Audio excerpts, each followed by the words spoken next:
This is the future. So I was testing the buff for Kullervo this morning, and I don't know about you, but the actual buff for this Warframe feels a bit weird, and it seems like Digital Extremes have no interest in pursuing anything rather than a pure attacking Warframe.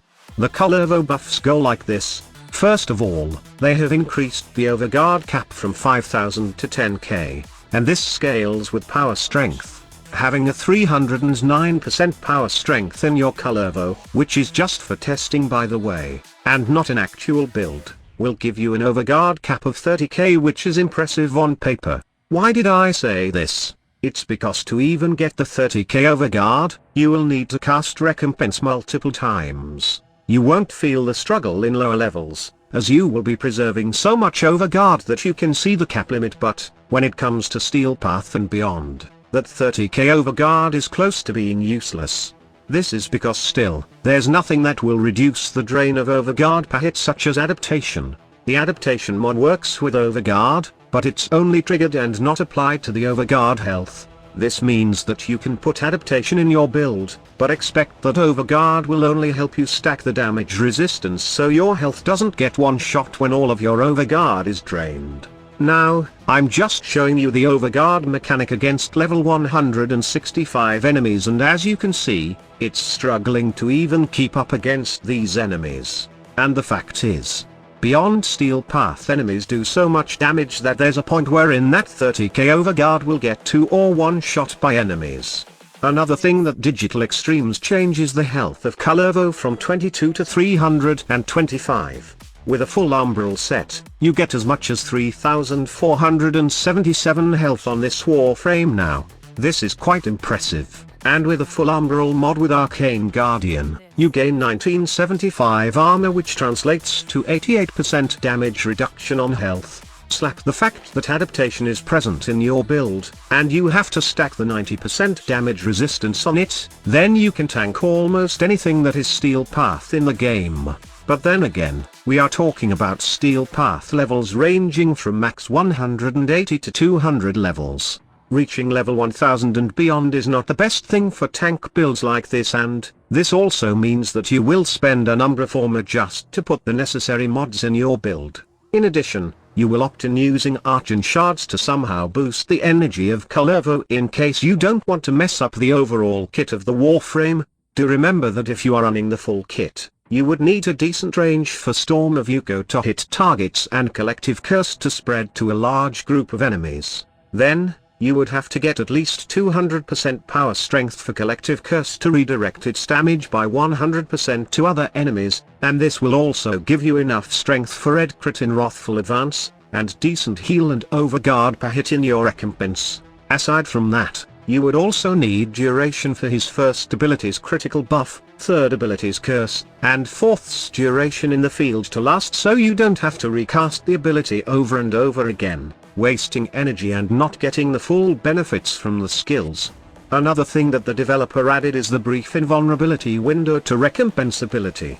Now, I have been saying that it would be good to get an actual overguard break, wherein it will give you a couple of seconds of invulnerability after draining overguard, but the developer applied it the other way around. Instead of after overguard breaks, they made it so that it will make you invulnerable for a tiny period when you cast recompense. Just think of Atlas Landslide, but the only difference is that Landslide is a spammable ability while recompense is an ability wherein you would want to regain health and overguard.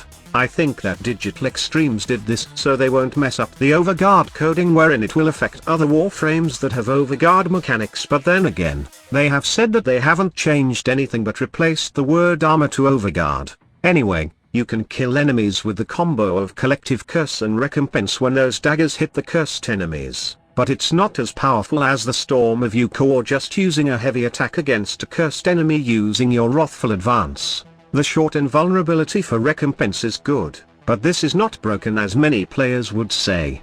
In the future, I hope that Digital Extremes would give an augment, and I think they will, for this Warframe, fixing the survivability of Kullervo further.